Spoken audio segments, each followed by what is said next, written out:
Hola a todos, soy la señora Cameron, soy maestra de español en la escuela secundaria de Seaford o como le llamamos Seaford High School. Hoy les voy a leer el capítulo 13 del libro del niño que domó el viento. Estoy muy agradecida de que me hubieran ofrecido esta oportunidad de leerles a ustedes. Espero que todos puedan aprovechar este momento para escuchar el libro y que lo disfruten. Capítulo 13, El inventor inquieto. Ese mes de enero, los estudiantes volvieron a Cachacolo. Una mañana, sentado junto a la carretera, los vi pasar, riendo y hablando de sus compañeros y sus profesores. Me fui a casa, me metí en mi habitación y cerré la puerta.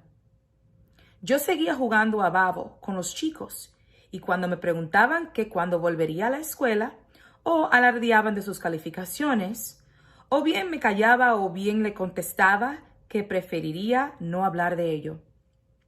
Pasados unos días, nadie volvió a preguntarme nada. Fue por aquel entonces cuando empecé a reparar en los fantasmas. No fantasmas como en los cuentos, sino chicos que habían dejado el colegio y que pasaban el día perdiendo el tiempo en mercadillo. Los veía fuera de las tiendas, descalzos y harapientos, esperando algún trabajillo que les permitiera ir al bar a gastarse el dinero. Iban por la vida sin otro plan que conseguir algún ganjú, de vez en cuando. Empecé a temer que yo fuera a convertirme en uno de ellos.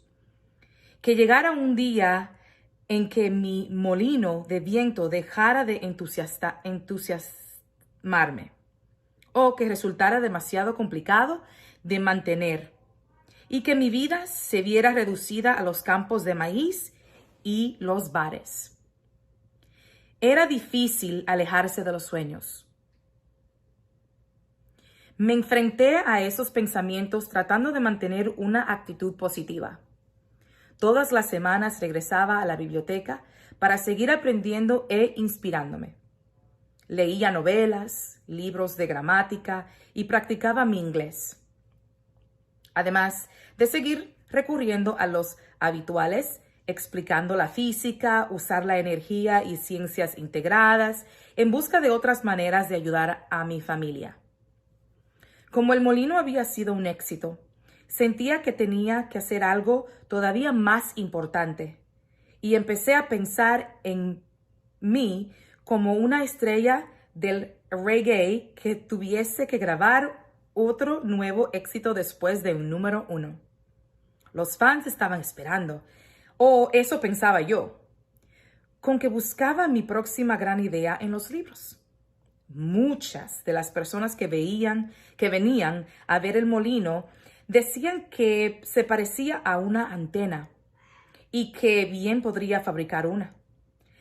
Eso despertó mi curiosidad y tras pensar un poco fui a ver a Jeffrey para explicarle una idea. Oye, la gente no para de decirme que el molino les recuerda a una antena, así que vamos a darle una. ¿A qué te refieres? Creemos en una emisora de radio. Esa misma tarde nos pusimos a buscar en nuestro taller y encontramos 2 radios medio destartaladas. Quería poner a prueba una teoría. Una noche, semanas atrás, había habido una gran tormenta. Yo me encontraba en mi habitación escuchando música en la radio cuando se oyó un trueno y la señal se interrumpió durante un instante, como si el rayo la hubiese partido. Así que cogí 2 aparatos, sintonicé uno en una frecuencia en la que solo se oían interferencias y el otro exactamente en la misma. Al hacer eso, la segunda radio dejó de sonar. ¿Acaso la frecuencia de la primera había interferido con la otra, como había hecho el rayo? De ver así, yo debía de poder poner mi voz encima de esa frecuencia y pasarla al otro aparato. Uno de esos aparatos era un pequeño reproductor de cassette portátil con radio incorporada. Así que puse el dial del primero en una frecuencia vacía y el otro en modo casete. Me di cuenta que había unos cables que iban de las dos cabezales del reproductor a los altavoces. Así que los desconecté y de allí los puse y los conecté al condensador de reproductor, que es lo que controla la frecuencia. Tal vez, en lugar de llegar al altavoz, la música podría pillar una frecuencia y transmitirse de un aparato a otro. Puse mi cinta de los Black Missionaries y dije, allá vamos. Apreté el botón de play y como sospechaba, y la música empezó a sonar y el otro aparato. El reproductor portátil era un transmisor, de modo que si tuviese varios aparatos sintonizados en la misma frecuencia, todos harían soñar a los Black Missionaries. ¿Cómo podría ser lo mismo con mi voz, señor Jeffrey?, pregunté. Desconecté los cables del condensador y volví a conectarlos a otro altavoz que había sacado de unos auriculares viejos, convirtiéndolo en un micrófono. Volví a apretar el botón y empecé a hablar por el micro. 1, 2, probando, dije.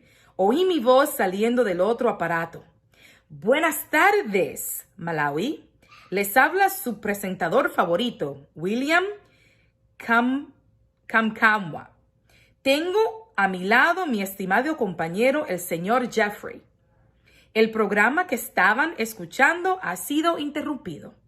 A partir de entonces, Jeffrey y yo nos pusimos a experimentar con nuestra modesta emisora. Él salía al patio con la radio mientras yo me quedaba en la habitación y empezaba a cantar sus canciones favoritas de Billy Wanda. Incluso estaba fuera.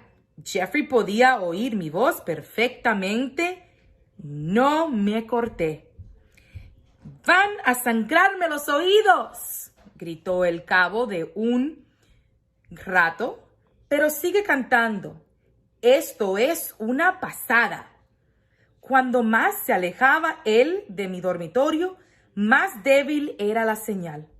Unos 100 metros desaparecía completamente, cosa que probablemente supuso un alivio para Jeffrey. Si estuviésemos un amplificador, podríamos transmitir mayores distancias, dije. Jeffrey, no obstante, temía que nos detuvieran por inferir las ondas. La gente no dejaba de advertirnos de que estuviésemos cuidado o acabaríamos teniéndolas con la compañía eléctrica, pero a mí me parecía una tontería. Si las primeras personas que habían experimentado con grandes inventos como radios, generadores o aeroplanos hubiesen tenido miedo de que las detuvieran, nunca hubiéramos podido disfrutar de todas esas cosas. Que vengan por mí, decía yo, será todo un honor. No tardé en empezar a poner a prueba cualquier idea que se me cruzó por la mente. A lo largo del siguiente año estuve todo el tiempo planeando o ideando algún nuevo proyecto. No obstante, si bien el molino y la radio habían tenido éxito, no pude decir lo mismo de las otras empresas. El proyecto que más me entusiasmaba era el bombear agua, cosa que había tenido en mente desde aquel día en la biblioteca. Igual que con el molino, primero diseñé una bomba experimental para familiarizarme con el concepto. Me basé en una imagen que salía explicando la física de una bomba estándar que usa un pistón y una serie de válvulas para ir empujando agua hacia afuera. El mejor ejemplo eran las bombas de mano que mi madre y mis hermanas usaban en Wimbe para sacar agua. Mi objetivo era poner una bomba en el pozo que teníamos en casa, que no era más que un boquete de unos 2 metros de profundidad, del que sacábamos agua para lavar la ropa y limpiar el suelo, puesto que no era potable. Hasta entonces, el único modo de sacar agua era con un cubo y una cuerda. Iba a necesitar una tubería lo bastante larga para llegar al fondo del pozo. Pocos días antes, me había tropezado con algunas tuberías de riego medio enterradas en el suelo del depósito de chatarra. Así que cogí mi azada y me fui a desenterrarlas. La primera que saqué era una ancha tubería de plástico que iba a usar para la parte exterior. La segunda era metálica con un diámetro ligeramente menor y resultaría perfecta para hacer el pistón. El señor Godstone me soldó una arandela en un extremo de la segunda tubería, dejando libre el agujero central. Alrededor de la arandela pegué una gruesa tira de goma de neumático que hacía las veces de sello. Luego le pedí a Godstone que doblara la parte de arriba y la tubería para tener una especie de asa. Cuando la tubería metálica se movía hacia arriba y hacia abajo, creaba una especie de vacío dentro de la tubería y del plástico. Si se movía para arriba, el agua estaba en la tubería exterior. Y si se movía hacia abajo, el sello de la goma se abría y empujaba el agua hacia la superficie, haciéndola pasar por el agujero o agujerito y llenando el cubo. El problema era que la válvula de goma creaba demasiada fricción contra la tubería del plástico. Mi madre, mis hermanas y otras mujeres trataron de usar la bomba, pero se dieron cuenta de que resultaba demasiado complicado. «No consigo que se mueva», se quejó mi madre. «Es como si estuviera atascada». Probé a engrasar la tubería, pero el agua fría del pozo hacía que la grasa no actuara como era debido, y no tardé en darme por vencido. La bomba había sido un fracaso, pero eso no fue nada comparado con mi intento de crear biogás. Como mencioné anteriormente, la deforestación hacía que en Malawi fuera cada vez más difícil encontrar madera para cocinar y seguir intentándolo solamente agravaba el problema. Normalmente, una buena cosecha de maíz nos proporcionaba suficientes mazorcas secas para usar como combustible durante 4 meses.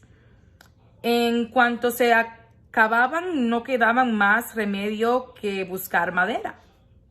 Además de ir por agua a Wimbe, mi madre y mis hermanas recorrían a menudo los casi 4 kilómetros que había hasta el pequeño bosque de eucaliptos que había junto a Cachocolo para coger madera que todavía estaba verde y que generaba un humo espeso y blanco sumamente molesto.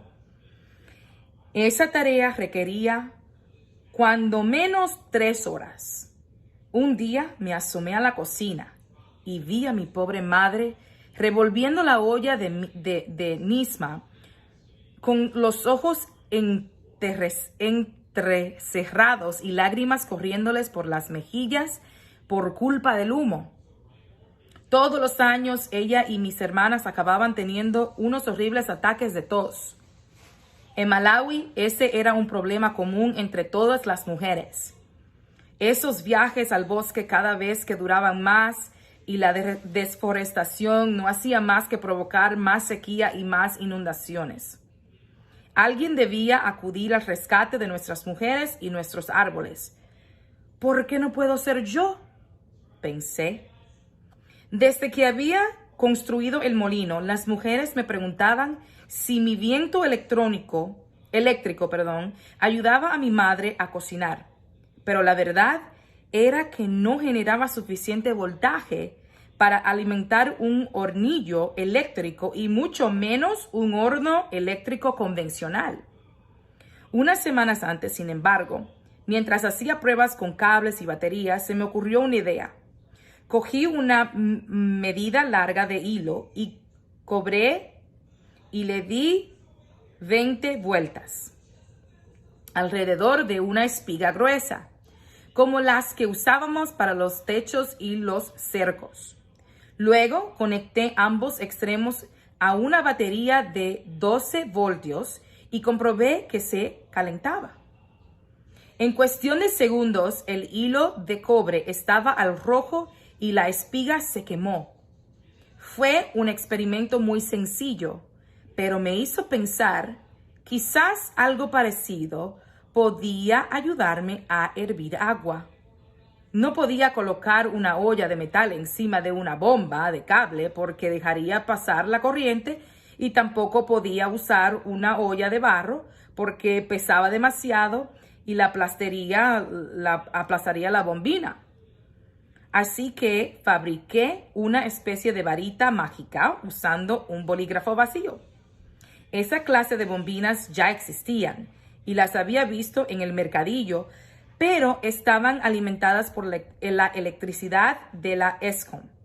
Conecté la mía a una batería de 12 voltios y la metí dentro de una olla llena de agua. En cuestión de 5 minutos ya hervía. Aquello, sin embargo, era demasiado simple. Yo quería crear algo más complicado. Ciencias Integradas contenía una breve sección sobre energías alternativas, como la solar y la hidráulica. Y yo ya yo había estudiado. También hablaba de algo llamado biogás, que se conseguía convirtiendo excrementos animales en combustible que podía usarse para cocinar. El libro describía el largo proceso requerido para obtener ese gas. Había que enterrar los excrementos en un pozo y dejarlos meses y meses antes de que el gas pudiera ser pasado por una válvula. Pero yo no tenía tiempo para eso. No necesito un pozo, pensé. Y tampoco hace falta que espere tanto. Así que decidí idear un plan. Sin que mi madre me viera, entré a la cocina y cogí la olla de barro que usaba para cocinar alubias. Lo siguiente era conseguir materia orgánica, como el libro denominaba, y yo tenía que buscar muy lejos.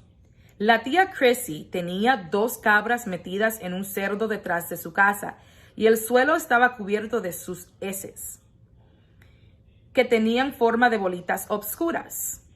Cogí una bolsa, me aseguré de que nadie miraba y salté el cerco. Recogí todo lo que pude y volví a la cocina. Mi madre estaba ocupada con el huerto, cosa que me daba tiempo de sobra para trabajar. Primero metí los excrementos en la olla y la llené de agua hasta la mitad, haciendo que las bolitas se hincharan y flotaran. Luego tapé la olla con una bolsa de plástico y la pasé una cuerda alrededor del borde de la olla para sellarla. Para la válvula, corté el extremo de una antena de radio y pasé aquel tubito hueco por el centro del plástico. Por último, tapé el agujero con una caña. Las brasas que había dejado mi madre después de preparar el desayuno todavía estaban calientes. Así que eché algunas mazorcas secas para avivar el fuego. Puse la olla encima y aguardé a que sucediera la magia. Kamkawa, dije, esta vez te has superado. Al cabo de unos minutos el agua empezó a hervir. La bolsa se infló debido al vapor, pero la cuerda la mantuvo en su sitio. Esperé unos minutos más, sin apenas poder contener la excitación. Antes de poder sacar el gas, mi madre entró a la cocina. ¿Qué es ese olor?, exclamó. Biogás, balbuceé, es horrible. ¿Qué tienes metido ahí dentro? No tenía tiempo de explicárselo. Aquello estaba a punto de reventar, así que tuve que actuar rápido. Era el momento de destapar la válvula y encender el gas. Saqué el trozo de caña e inmediatamente surgió un chorro de gas grisáceo. Mi madre tenía razón, aquello destapaba. Cogí una espiga seca que tenía a mano, la encendí y a continuación corrí hacia la puerta y aparté a mi madre. ¡Atrás!, grité. ¡Esto puede ser peligroso! ¿Qué? Me asomé a la puerta, lancé la espiga hacia la válvula y me tapé los ojos para protegerme de la explosión. No obstante, lo único que tuvo lugar fue un pequeño chisporreteo inofensivo. No tuve otra cosa que una espiga mojada y maloliente. Mi madre estaba furiosa. Me sacó de la cocina a gritos. ¡Mira lo que has hecho! ¡Has echado a perder mi mejor olla! ¿A quién se le ocurre hervir caca de cabra? ¡Espera! ¿A qué se lo cuente a tu padre? Traté de explicarle que solo trataba de ayudarla, pero no era el momento más indicado para ello. En 2006, cuando yo tenía 18 años, Malawi sufrió otra hambruna. Aquel año, gracias a un cambio de gobierno, mi familia había podido comprar algunos sacos de fertilizante. Al principio las lluvias llegaron como de costumbre. Sembrábamos los campos, esperábamos a que las semillas germinaran, añadíamos una cucharada de fertilizante y rezábamos para que todo fuera bien. Llegado el mes de enero, las plantas encantadas con tanta agua nos llegaban a los tobillos y ya empezaban a salirles brotes. Sin embargo, justo cuando ya habían alcanzado la altura de las rodillas de mi padre, las lluvias cesaron por completo. Cuando el dough debía estar listo, la mayoría de las mazorcas se habían arruinado. El gobierno se apresuró a prometer ayudas, pero la gente estaba cada vez más furiosa y preocupada. Cuando la hambruna ocurrida entre los años 2001 y 2002, la gente había echado la culpa a los políticos corruptos que habían vendido las reservas. En esta ocasión, sin embargo, en lugar de culpar el clima, culparon a la magia y todas las miradas se sentaron hacia mí. La población todavía era muy supersticiosa y varios incidentes que habían salido por la televisión habían avivado viejos miedos. Durante la otra hambruna habían corrido rumores de vampiros que robaban y vendían partes de personas.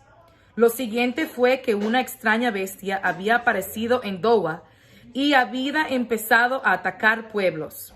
Había quien aseguraba que se le parecía a una hiena, mientras que otros afirmaban que se trataba de un león con cara de perro. Esos supuestos ataques provocaron que mucha gente abandonara sus casas y buscara refugio en el bosque, donde en realidad estaban más expuestas las agresiones de ese raro animal. La policía llevó a cabo búsquedas que duraban toda la noche hasta que finalmente consiguió cercar a la bestia con otros matorrales y abrió fuego sobre ella. No obstante, en lugar de morir, aquel ser se dividió en 3 animales distintos y desapareció entre la espesura. Los aldeanos convocaron a su Singaga, que preparó una poción y roció con ella los árboles. A la mañana siguiente, el monstruo, no más grande que un perro, yacía muerto en la carretera. Luego se descubrió que aquel animal era producto de la magia. Un comerciante que estaba cerca de Dowa había comprado rayos y truenos a un brujo poderoso y se había negado a pagar. Como venganza, el brujo había enviado a un monstruo a atacar su aldea. Aquellas historias, si bien eran ridículas, no habían hecho más que aumentar el miedo que la gente tenía a la magia. Así que, en 2006, cuando hubo otra hambruna a la vista, muchos volvieron a echarle la culpa a la magia. Un día de marzo, cuando ya habían pasado semanas desde la última vez que había llovido, unos nubarrones de tormenta aparecieron a lo lejos. «Mirad», dijo la gente, aliviada, «seguro que hoy llueve. Por fin estamos salvados». Pero en cuanto tuvimos las nubes encima, empezó a soplar un fuerte viento que nos llenó la boca y los ojos de polvo rojo y que provocó varios tornados pequeños que atravesaron los campos, arrasando todo lo que encontraban a su paso. Al final, las nubes pasaron de largo y no cayó una sola gota de agua. Una vez que el sol abrasador volvió a brillar en el cielo, la gente se reunió afuera de mi casa y señaló molino. Las aspas giraban con tanta fuerza que la torre se mecía de un lado a otro. «Mirad, el ventilador gigante ha alejado las nubes. La máquina del chico ha espantado la lluvia. Es un invento del diablo. Es una torre para atraer las brujas». «Esperad un momento», dije. «Hay sequía en todo mi país, o en todo el país. Mi molino no tiene nada que ver con eso. Lo hemos visto con nuestros propios ojos». Tuve miedo de que aquella gente regresara en cualquier momento y tiraran abajo el molino, o algo peor. Así que pasé la semana sin salir de casa. Incluso detuve las aspas durante el día para no levantar más suspicacias. La gente del mercadillo habló con Gilbert. «Dinos la verdad. ¿Es cierto lo que dice él de su viento eléctrico? ¿O tu amigo es un brujo?» «No es ningún brujo», contestó Gilbert.